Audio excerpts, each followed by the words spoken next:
Hi everyone, I am Mirza Martinez. I am an ELT editor at UDP here in Mexico, and we're about to start the webinar for teaching English online to preschoolers. This session doesn't have audio for you, so if you want to make a question or something, use the chat, please. It's on the right. So there we go.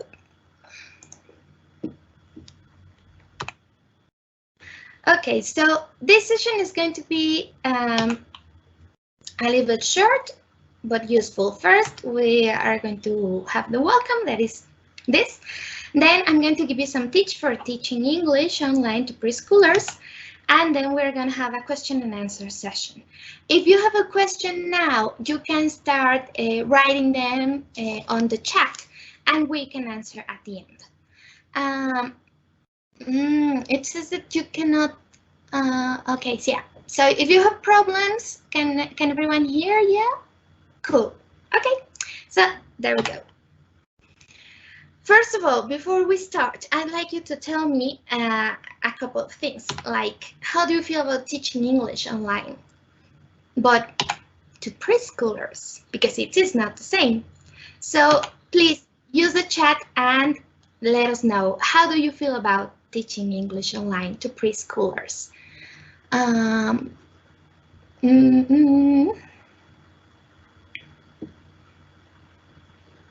Well, this chat works differently.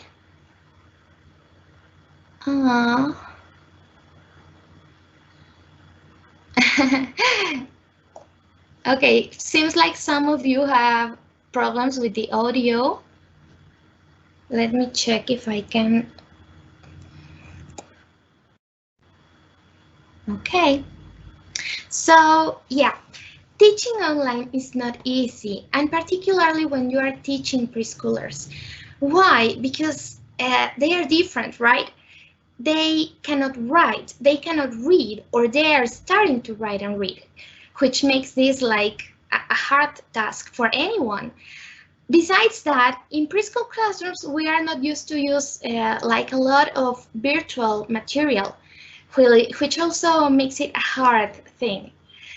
Someone here says, I'm overwhelmed. Yeah, it's challenging. I feel anxious. Yes, exactly. With doubts. It's strange. Yes, it is. For preschoolers and for preschool teachers, this is strange. Exactly. It's complicated. Yeah. Yeah, it is. Someone says, I feel like a YouTuber. Somehow, yeah, you need to become a YouTuber. And Alejandro here shares that it's a great experience. Maria Celeste says, I feel challenged. Children are very curious and they tend to change their perspective of the world. Exactly. So yeah, it can be a challenge, a big challenge. But we can do it. We can do it. I mean, it's not the same. Maybe you have like very high expectations and then you realize that you need to adapt them. But here, I hope I can give you some cool tips for you to make it easier. So the first thing I recommend is to use simple tools, because we have now like a lot of options. Oh yes, Google Classroom and Teams and Zoom, and use what works better for you. And this should be like a team decision with the other teachers. Why? Because sometimes kids have brothers or sisters in the same school, or even friends, and moms communicate with each other. So if you all use the same app or tool or platform, it's going to be easier for everyone to engage and to solve problems and to have tips like, oh, I didn't know how to send a message, and then I asked the teacher, now I can help you, no? Then, as you know, preschoolers are not as independent as older learners. So the best thing you can do is to help parents first. So before you have the first session with students, you should have like a trial session with parents. So you can explain parents what you are going to do, how the tool you decided to use works, how it looks. if they need to download it or if they just need to go to a web page. I don't know. This is important because now, since if parents know what they are going to do, then it's going to be easier for them to help children, right? And then the first lessons at first consider some extra time, like students are learning how to use this new mode. Parents are also learning. Maybe you say, okay, the class is going to start at 10 and you have like one student at 10. So you are going to start really like at 10:15. So you need to plan this in advance, particularly if you have like more classes. So have some time in between, because at least the first lessons is going to be hard for everyone to understand how it works. Then you need to also plan like a simple lesson. And what do I mean for a simple lesson? From 20 to 25 lessons are like the top. Why? You know, children can't keep like a longer attention span. Their attention span is short, and if you have to keep their attention in a video or a mobile device, it's going to be harder. So 20 to 25 lessons. Minutes lessons are more than enough. So you also need to understand that not all activities can be adapted. You cannot do all the things you do in the classroom online. And also, it is important to make your class as active as possible. So use TPR activities. Have children move, dance, stand up, sit down, raise hands. This is a way to help them keep engaged in the class and to also help them understand this is a class, not a game, not a TV show, even if you are YouTubers sometimes. It is like part of a real class. You have to keep it also a part of your virtual class.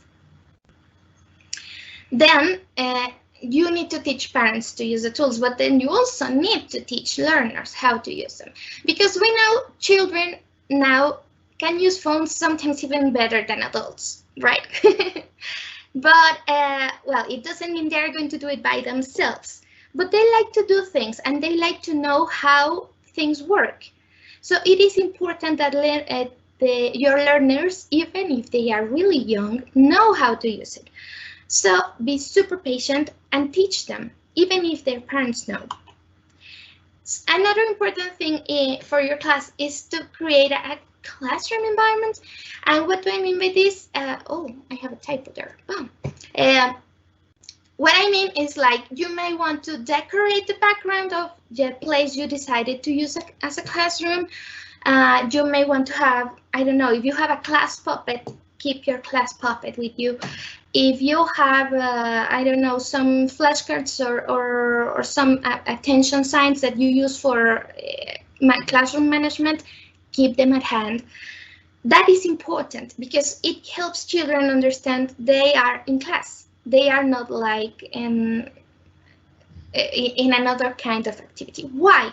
Because remember, particularly in these times when we are like isolated, that many of the interactions children have are going to be online with family, with friends. So they need to make a difference. Oh, this is my teacher and it's fun and my classmates are there, but this is a class, not a game. And also it is important to keep classroom routines, the basic, I mean, not all the classroom routines, but the basic routines. For example, always start your class the way you would in a school, with a hello song or whatever you have as a routine. And this doesn't have to be like, you don't have to use a lot of your time creating digital things to do it. You can use the same material you use at class. For example, with my preschool students, I used to always sing a weather song. So I have some cards like this that I used to ask them, what is the weather like today? Is it rainy? No, teacher, it's not rainy. Okay, maybe it is is it cloudy? No, it's not cloudy. Oh, is it sunny? Yes, it's sunny. And then we could sing the weather song, no? And I can still use my cards, my paper cards. I don't need to have all my material digital, particularly if I already have this. Why? Because I don't want to spend that much time creating more material if I have mine. And another good point of using my material is that kids already know this. They relate it to the class. They relate it to a specific activity, which is the weather song in this case. So it's good. It's good that they see it. And then it is also good if you don't have codes in the classroom to communicate instructions. This is a good time to start. So, for example, a very easy one I suggest is to point to the ears when you want them to listen. So you can be presenting again weather maybe, so you want them to listen. Hey, listen, today is cloudy, right? But you also can use it for other things, like point to your mouth if you want them to speak or to repeat something, no? So again, today is cloudy. And it can help also to, besides pointing to your mouth, to mime that you are talking, because it's not easy for a preschooler to understand what you want if you are like on screen. So you can point to your mouth, today is cloudy, now you. You see, you need to make like more gestures than before, because we all know that preschool teachers love to mime, to play, to do faces, voices, and everything. In virtual environments, this is more than important, because kids can only see like this part of you. So it's like a great help for them to communicate, to understand what you want, to pay more attention even. Then we all know that we need to correct students, but how do you correct your students without damaging their confidence in a virtual environment? I mean, use a lot of gestures, as I was telling you, always positive gestures, of course. So yeah, you did it well, but you can also try like different ones for when they didn't give you the right answer, like no, it's not that way. Who can help Michael? Who can? Oh yeah, Mimi, can you say the right answer? Oh yeah, now you, Michael. Don't make like faces that make them feel uncomfortable, or that can make them feel they are not doing it well. Because it is hard for a preschooler to do this. And if you don't motivate them enough, it is worse. And besides that, classes are going to be short. So let's make it fun. You can also use your fingers. For example, this is a way I used to help my students to correct their sentences. So for example, my name is Susan, and I can help. My name is Mirza. My name is Susan. Now you. And kids can copy your finger movement or see it on the screen to correct. My name is Susan. Cool. And of course, be more patient than ever. More. This is going to take time. Another routine that I used, and I almost forget, was the magic finger. I don't know if any of you uses the magic finger. This is pretty useful because I can always use the magic finger for my kids to do things like, oh, show me your magic fingers, and everyone needs to pay attention because I'm asking them something now. So besides using them to create complete sentences, I ask the magic finger to point to things.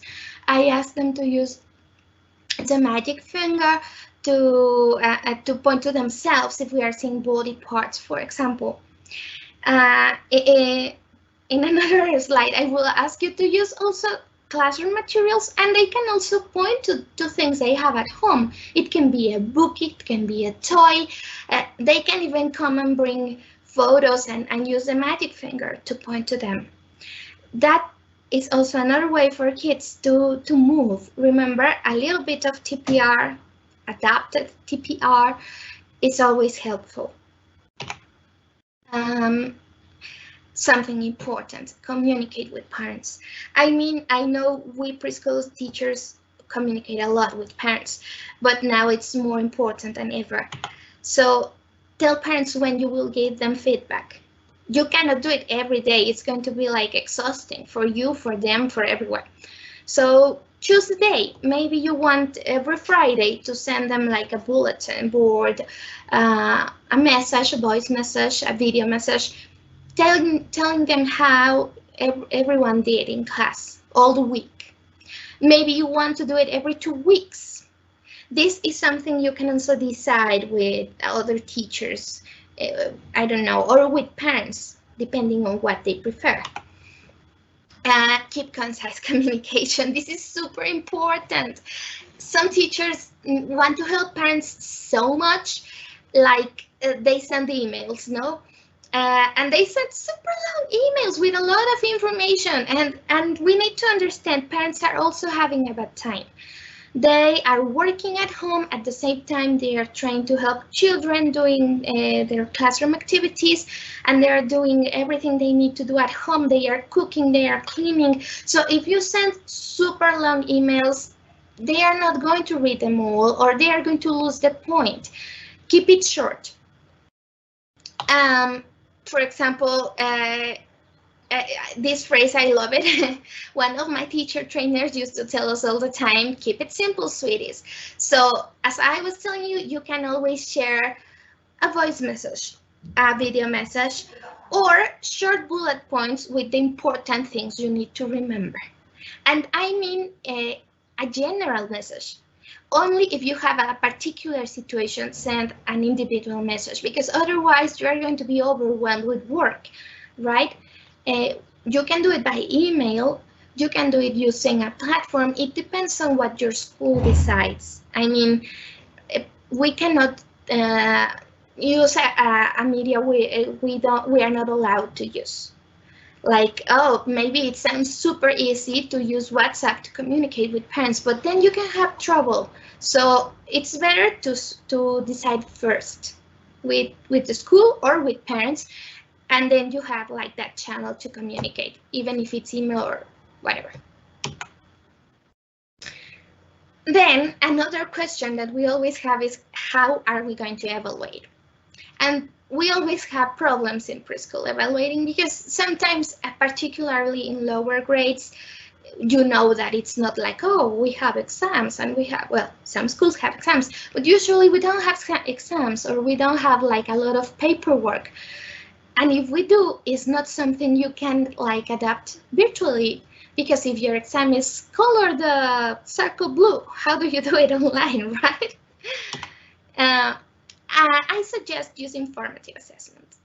Like, forget about exams, keep a record of the performance of every child during the week, during activities, and create rubrics for this.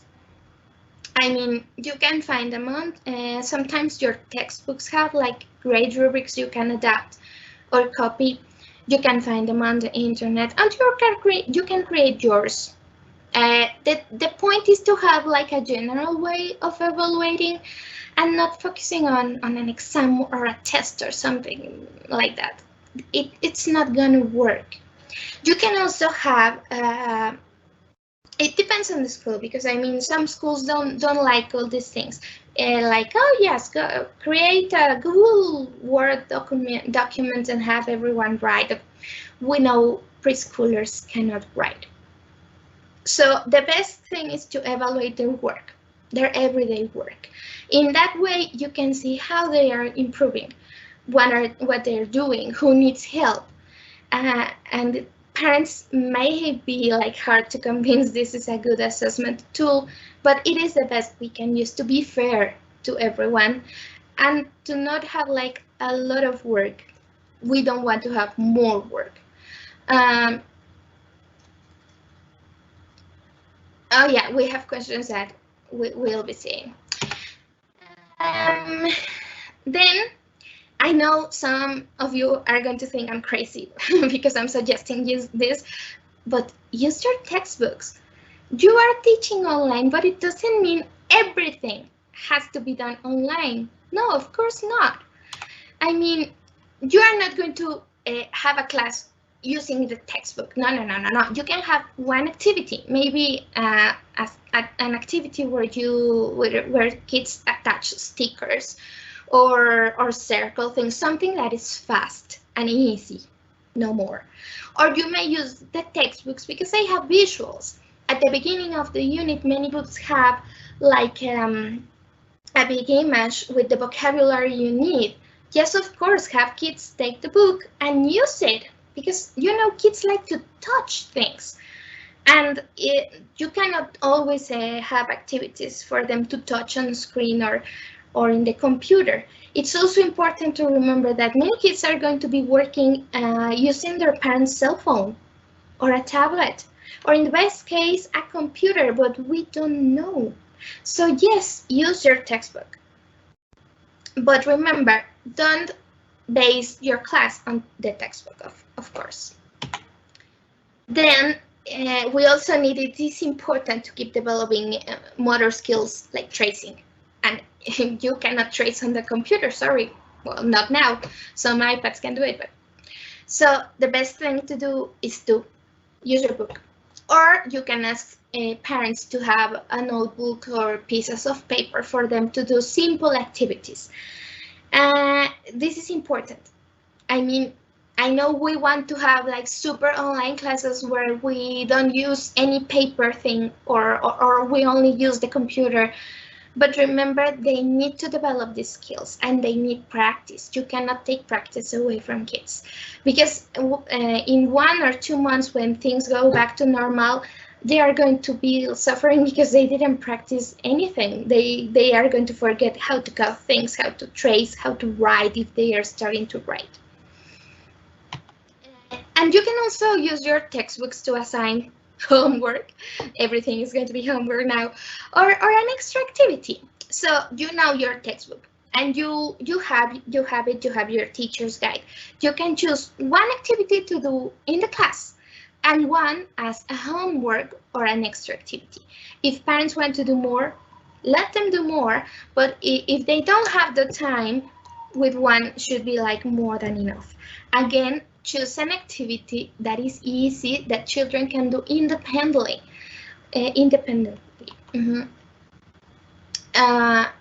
Then you can also substitute resources because otherwise it's going to be like super boring and it's not going to be digital at all. You can find similar tools to the ones you use in the classroom to keep your students engaged. So maybe in the classroom you have flashcards or cards or whatever, but maybe you want to do it differently. So you make your own digital flashcards using PowerPoint, for example. Great! Kids are gonna love it because they like to see different things. You can vary and sometimes use the ones you have in paper, sometimes the ones you make at home and that you like, and it helps the class, right? You can keep using images as a visual support, and you have to be looking for images all day long, but you can also use videos. There are very short videos on YouTube that you can use. You can find very good resources on some teachers' pages that you can also download and share with your students. They still like to see like colorful things and new things all the time. And of course, songs and video will make your class memorable. So if you want them to learn a song and sing, and you found a YouTube video that shows the choreography and everything, share it with students. And then do it with them. They're gonna love it. And the best is they can still practice after the class is over. Parents are going to hate you a little, but sorry, that's our work. Then for this, I'm going to show you like an example. Now, usually I like to create a context in the class, making it fun and challenging students. So sometimes you can have them guess what the class is going to be about. So here the question is, what is the class going to be about? And you give them clues. You hear a cat. Yeah. What is the class going to be about? It's going to be about cats. No, it's not going to be about cats. What's that? Oh my, those are dogs. Is the class going to be about dogs? No, it's not about dogs. And then you see, oh, it's a rabbit. So in this way, you make your students guess that the class is going to be about pets, right? I mean, it's super easy. It doesn't take long. I just downloaded free stuff from the internet. You can find audios, GIFs, or just photos of whatever you want them to guess in this case, no? The thing is, you are using technology to substitute an activity in the class you would do in a different way, because maybe in class you can hide cards all over and have them to find them, or you can give them pieces of a puzzle they have to complete, but here you cannot do it. So you think of a way of substitution, right?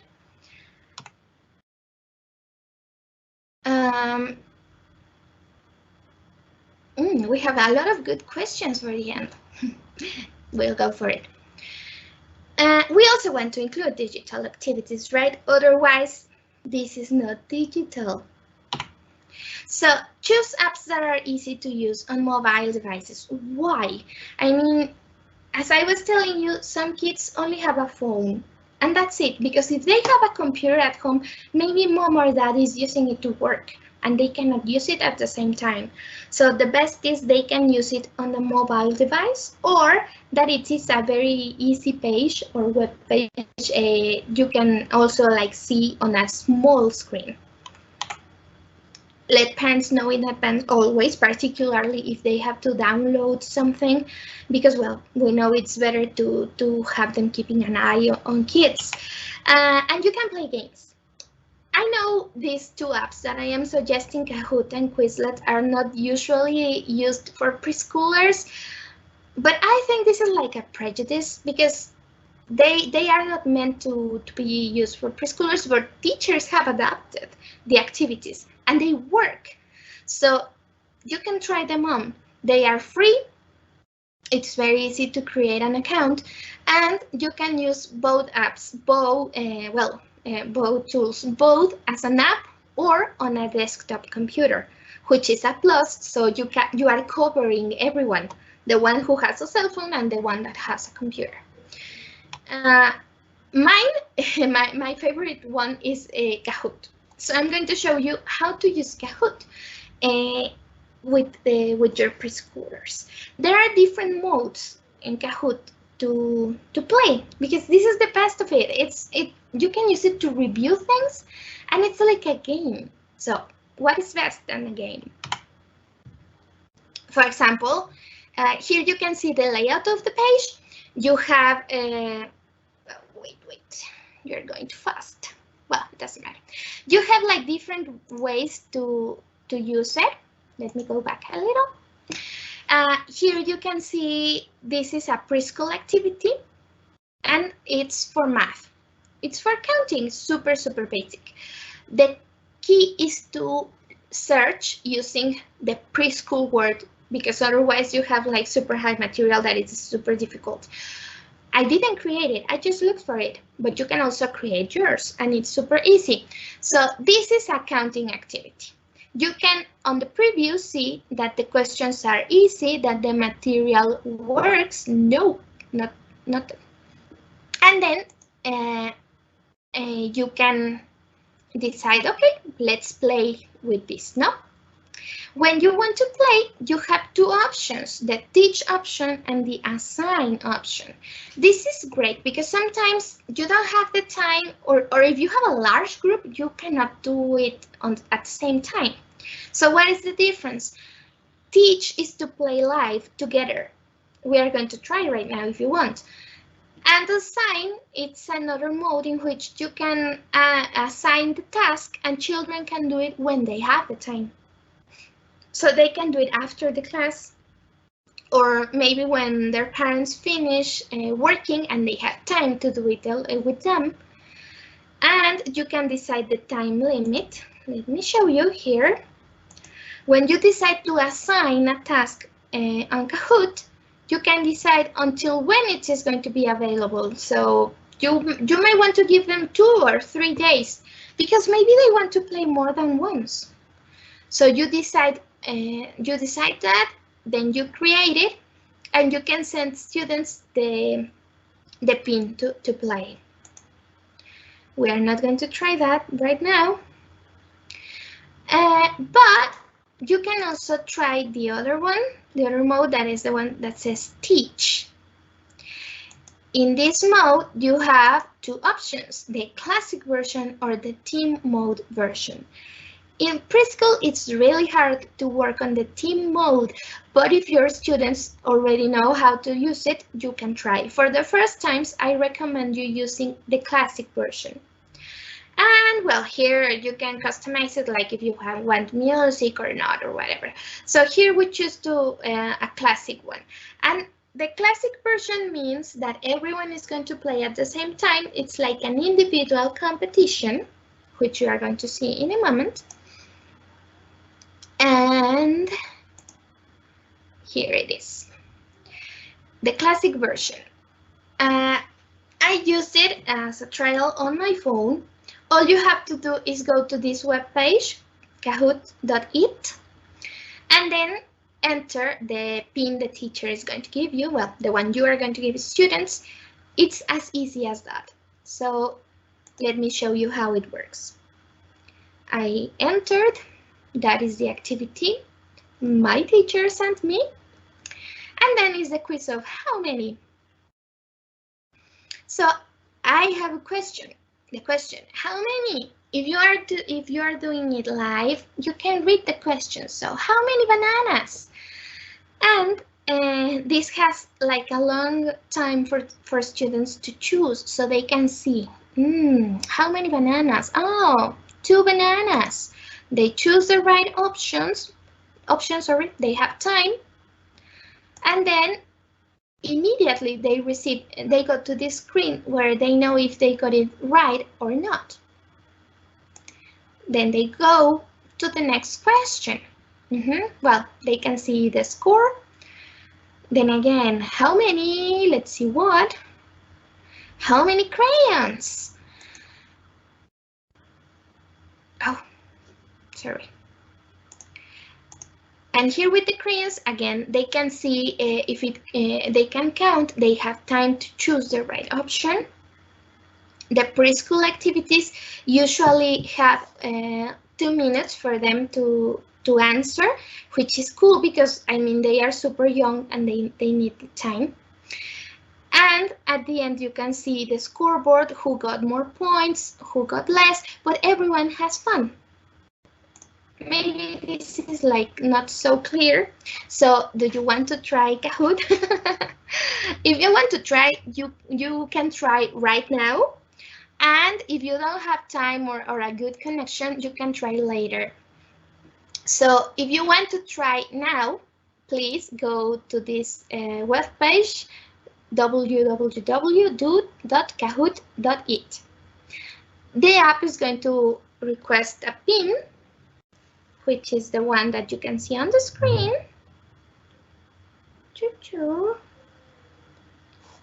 And then you can start playing. If you don't have time now to try, because we have like more things to talk about, you can try the assign mode. You have to do the same, go to that web page, enter this pin, and you can do it at your own pace and the time that is better for you, okay? Let me see if somebody tried. We don't have layers, but yeah, if you want to try, go to the assign mode and use the pin below. This is available until April 28th, so you have a lot of time to try. And you are going to play the same game that I showed you before. I am going to share this presentation with you in case you want to see it like slower. And if you have more questions, you can always email me or ask at the end. So this is super fun. We like games. It's a good way to review the vocabulary we had, but sometimes you need to use the tools you have, and I am talking about digital tools because maybe you don't have the time right now to start using Kahoot or Quizlet or any other app to play. So what can you do? I suggest using PowerPoint. It can help you to do easy content, not games, but you can be like Dora the Explorer, asking questions, giving students time to answer, and then showing if they got it right or not. You can use the slides to interact, not only to present content, which is also super important. If you are only talking and talking, like me, kids are going to be super bored, like, the class is boring, no, I don't want to do it, no. You want them to interact, so you need to ask questions, they need to raise their hand, they need to move, to use their magic finger, to make voices, whatever you want them to do. And you can adapt your class to your students' reactions. For example, I am suggesting like all these tools, but maybe your class doesn't like Kahoot. Or your class likes PowerPoint presentations better because they do it at the same time and they can see you, I don't know. And an easy way, it's like, for example, this. We have apples. What color are apples? So apples are, what color? You tell me. You can use it in a different way. For example, oh my, are apples pink? No, teacher, no. Oh, but I say yes, they are pink. No, they are not pink.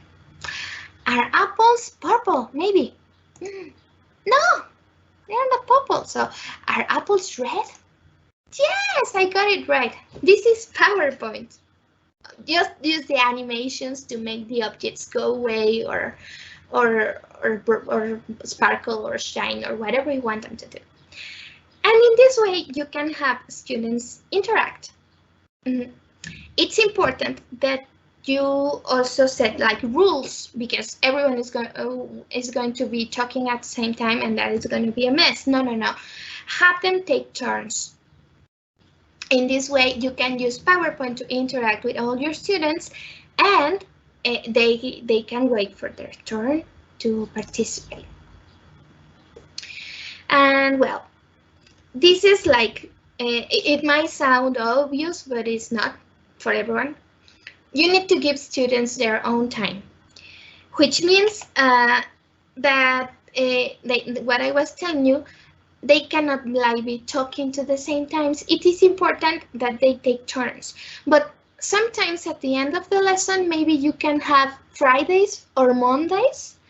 You can have like an extra time for them to share things with you. Because remember, they are also having a stressful time. They cannot see their friends. They cannot go outside. They cannot play. And they are talking to their parents all the time. Sometimes they might want someone else to share things. They might want to bring their dog and show it to you. This is my dog, the one I am always talking about. Or they want to show you, I don't know, their toys. Give them that time. Obviously, not everyone every single week. You can like make a calendar or adapt it to the needs of your students. But they also need you in a different way, more than teacher, like a friend. So if you teach them to take turns, if you teach them to wait, if you teach them that everyone has their own time when it comes, they are going to know that they can trust you and that, okay, I couldn't participate this time, but next time it's my turn, which is hard when you are working online because sometimes students cannot see the other students in the class. So why should I wait, right? And also remember, students can be curious about you. Like I have cats and I am always talking about my cats and I use my cats in my examples, in my models. So students might want to see my cats. Bring your cats and show them to your students because they also want to see that side of you. you see, maybe they want to show you their dog, but they want to see your cat, or they want to see, I don't know, whatever, your room, I don't know. You decide what you want to show them, but allow them to see the other side of you, the teacher that has a home, the teacher that has pets, that has maybe kids of their own. So all this is because, as I was saying, your students need to relieve their stress, and you too. Maybe you don't feel it or you don't see it, but all this situation is making us work harder. Maybe you are working more than before. Maybe you don't realize, but or maybe you do realize that you miss your students and you miss talking to them. So allow yourself and allow your students that time to share things besides of the class.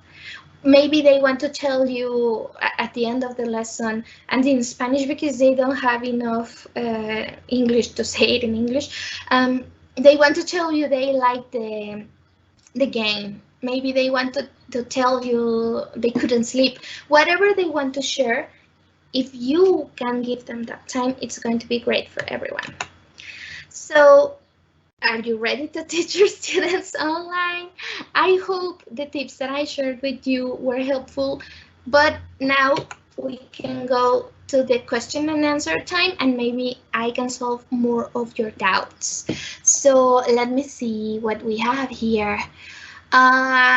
Jennifer Flores asks, do you know an online page with a variety of games for preschoolers? Yeah, the Kahoot page I showed you has a lot of games that are already there, which is a plus because you don't need to be like creating material, but you can also create your own. There are other pages, but I think the best that I have tried is Kahoot, because it's a very controlled environment. It doesn't have ads with non-safe for watching content. And this all the content that you see there is created by teachers, which is like also a plus when you are looking for games or activities.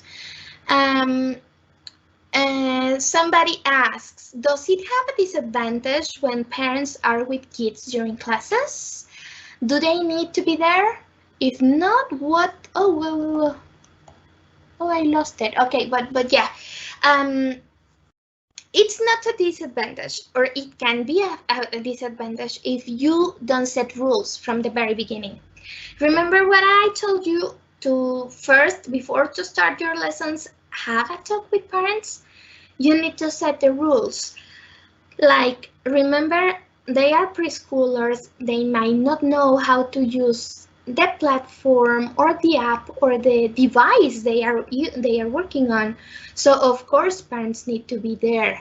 Maybe not there on the back, but there like close. And they need to be they need to pay attention to what children are doing. So you need to explain to parents that they are only supporting kids. They are not the teachers. You are the teachers. And an example that has worked for me is to explain that they are going to be like a shadow. They are there, but you shouldn't see them unless something extraordinary happens. So it's a disadvantage if you don't set rules, if you don't explain to them what they are going to do. But yeah, sorry, in most of the activities, parents need to be there. Not that close, but yeah, they'll be there. Then Adriana asks, can you recommend us another apps to use? For example, to teach the alphabet. Oh, yeah. I would say, again, I mean, this might sound boring, but if there are a lot of tutorials on YouTube for using PowerPoint, and this can be a super powerful tool. You can create your alphabet here on PowerPoint, and you can record your voice if you want, naming each letter of the alphabet. I think it's the easiest way.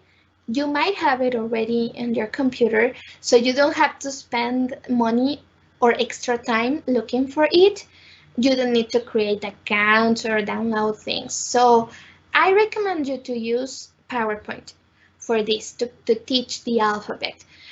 And remember also to have sessions where you show your students more than just a screen. So you can use the magic finger to trace the letters in the air, or do things that you would do in class. What is best app to give online classes to kids? God, that is a hard question because it depends on a lot of things.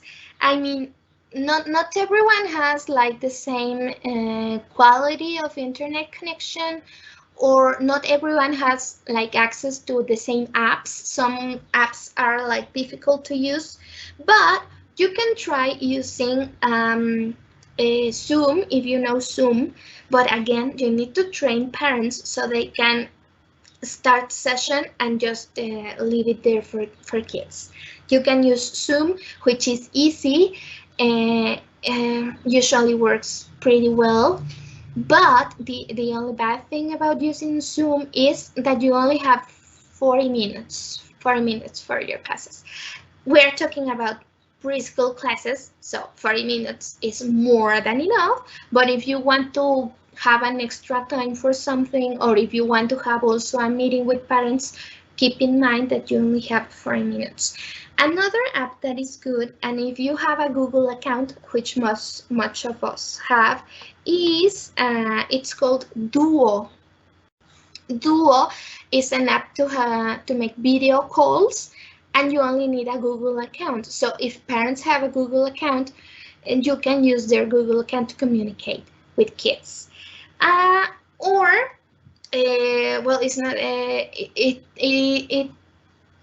it implies doing like more work, but you can also use Google Classroom.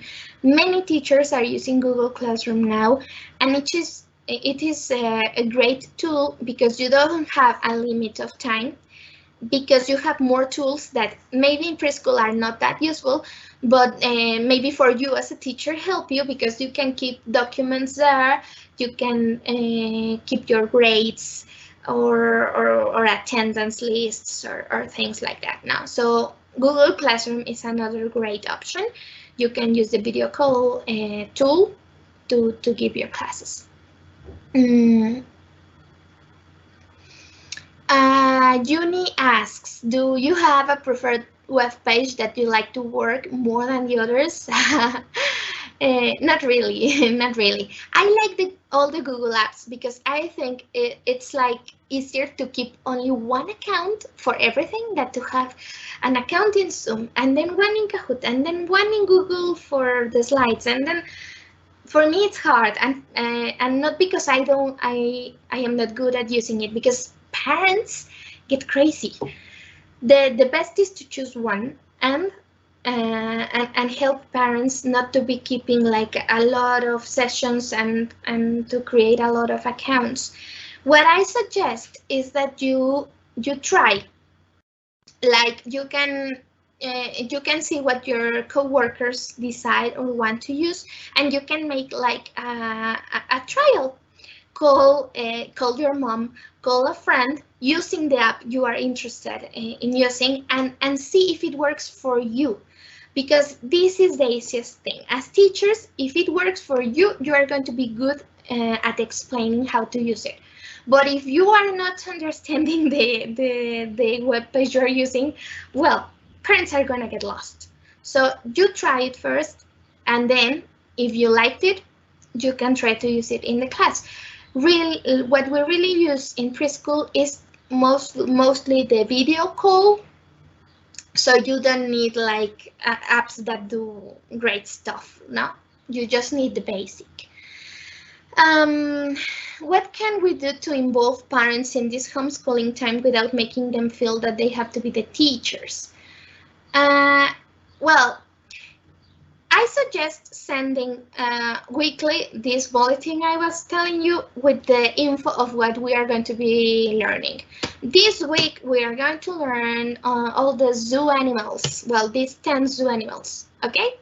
And you can help your kid finding things that are related. But I mean, things that you have. Maybe you have a movie with two animals. Maybe you have a puzzle with two animals, or toys, or coloring books, or whatever. So give it to the kid so he or she is involved in what we are learning. But it is super important, what I was telling you before, to have a talk with them before, or maybe once a month, for example, or every 2 weeks, to remind them they are only supporting students, they are not the teachers. And it's also good if you keep the content that you are teaching, if you keep it simple. Because if you have 10 topics and a lot of vocabulary words and this grammar topic, and then it's harder for students to do on their own. So keep it simple, go little by little, and in this way parents are going to be there just monitoring what they do, just the shadow, not teaching again. This is important. And in these sessions, in the first week, you can have like a Wednesday meeting, for example, to ask how the kids are doing. Because if kids are having trouble, maybe you are going too fast. Or maybe the homework or things that you are sending home are like not the right activities. Or maybe you are sending too much. You can also suggest like a schedule. Like if we have class at 9, wait until 12 to give your kid another task related, no, the homework or whatever you send. I have also heard of teachers that are sending like tons of photocopies for parents to print and solve pages of this and of that and trace. Of course, if parents see that amount of work, they think and they tend to be there. And of course, if kids have that amount of work, they're going to be overwhelmed and they are not going to work the same way that if they have like 2 activities, right? So it's part of your work, but it's also part of parents' work, and you need to help them understand that, because they are not going to get it by themselves.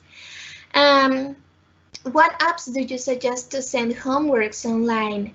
Oh, I think I didn't mention this, but I wouldn't send that kind of homeworks, homeworks that should be done online. You can use Kahoot with the mode I showed you, the assign mode, which is it's like a homework. The good thing about Kahoot that I don't know if I mentioned is that it gives you, the teacher, the grades of your students. So you can see that Anna played 5 times and the 5 times got it right. And you can see that Lily played 3 times. The first time she did it awfully, but then she got it, and then you see, oh, okay, she got it right. That is an app I would use to send homework. But as I was telling you, use your textbooks. If you want to grade homework that you send by textbooks, ask parents to take photos of the page or pages, no more than 3, please. 2 is like too much, that you sent for homework. In this way, you can like get the evidence that students are working and grade them, right? But you can also send different homeworks. For example, if you are learning about pets or toys, you can ask students to record a short video describing their pet or their toys or their toy pets, or draw them and then tell you about them. I don't know, we are like used to have students working and to have a lot of evidence of work, but in this time we also need to understand that this is not going to work in the same way.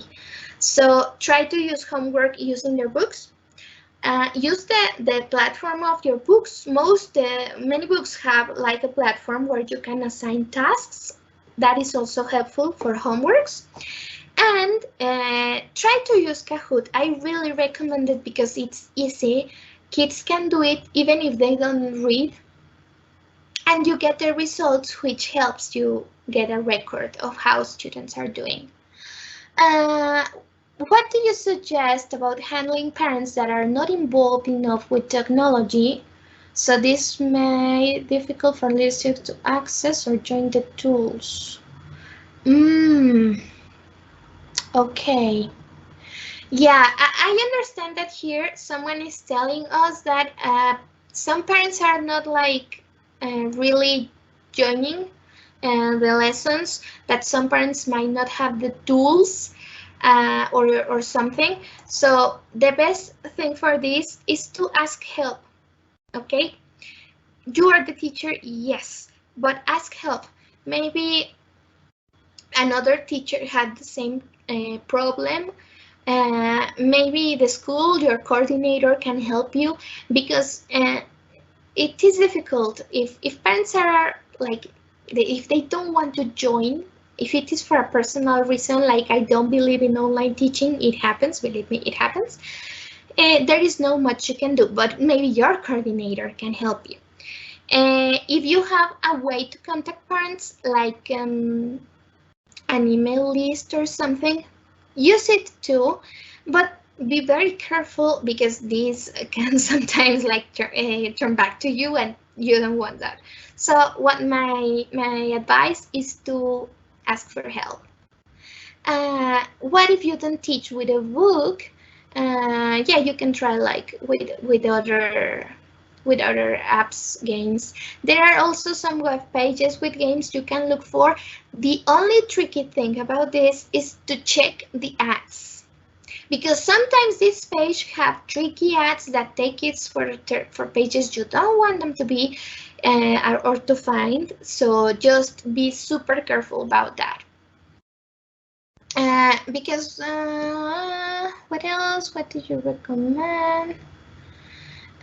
Somebody asked about the number of students you might have.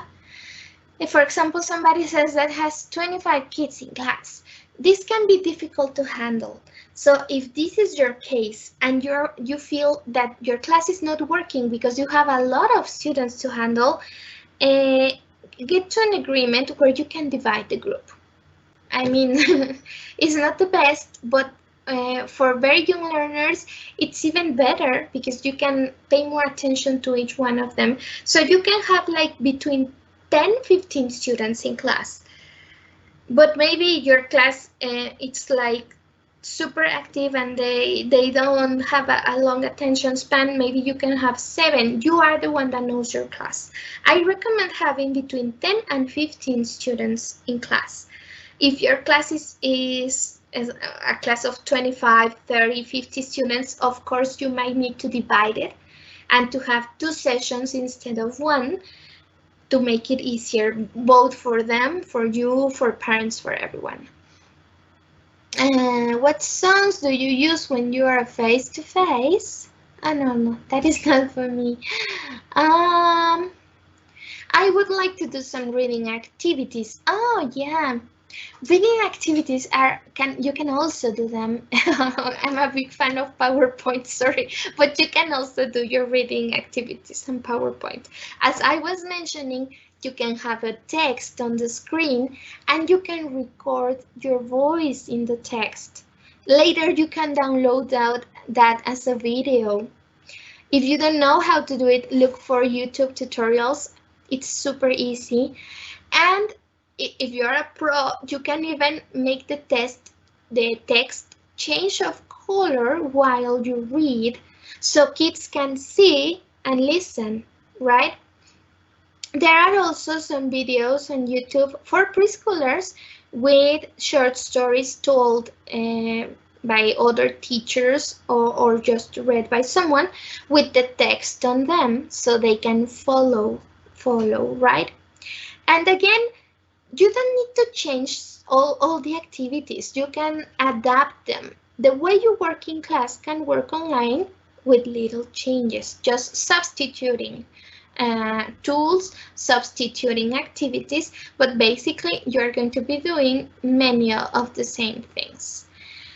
And I think those were like all the questions. And well, if you have more questions, or if you want something extra, you can always write, and I will be happy to help you to handle this. So here is my email, my contact. Feel free to write, to ask any doubt you have. If you don't understand how to use PowerPoint, if you have trouble with Kahoot, if you have any other problem handling this. If you need an app to manage your class, maybe. I didn't mention it there, but I use also Class Dojo, which is a management class. It doesn't help you to give the class, but it helps you to keep children calm. It helps you to take a record of attendance and other stuff. So if you have more specific questions or if you need help with something, please send me an email and I'll be more than happy to help you. Thank you for being here. I hope I have helped you with these tips that are not like a lot of tips, but please remember, short classes and a lot of communication with parents and your classes are going to be more than cool. Thank you.